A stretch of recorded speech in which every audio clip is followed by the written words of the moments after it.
হঠাৎ সামাজিক যোগাযোগ মাধ্যমে ছড়িয়ে পড়েছে অপেক্ষমান এক যাত্রী যিনি বাসের জন্য অপেক্ষা করছেন, কিন্তু দেশে নয়, শুধু লন্ডনে তার বাস। তিনি আর কেউ নন, বিএনপির ভারপ্রাপ্ত চেয়ারম্যান তারেক রহমান।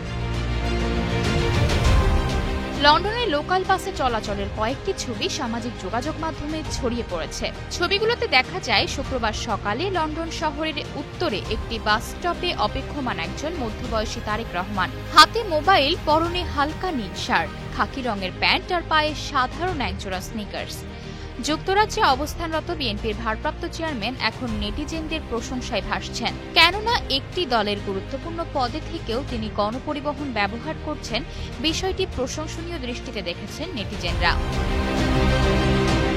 ছড়িয়ে পড়া ছবিগুলোতে দেখা যায় একটি লাল ডাবল ডেকার বাসে সবার সঙ্গে তিনি বাসটিতে চড়েছেন। বিএনপির মিডিয়া সেল থেকে ছবিগুলো শেয়ার করে লেখা হয়, আগামী দিনের রাষ্ট্রনায়ক বাংলাদেশ জাতীয়তাবাদী দল বিএনপির ভারপ্রাপ্ত চেয়ারম্যান তারেক রহমান যুক্তরাজ্যে বসবাসকালীন সময়ে কোনো ভিআইপি সুবিধা গ্রহণ না করে সাধারণ মানুষের মতো লোকাল বাসে বসে চলাচল করেন, যা তার বিনয়, সাধারণ জীবনযাপন এবং জনগণের সঙ্গে আত্মিক সংযোগের প্রকৃত প্রতিফলন।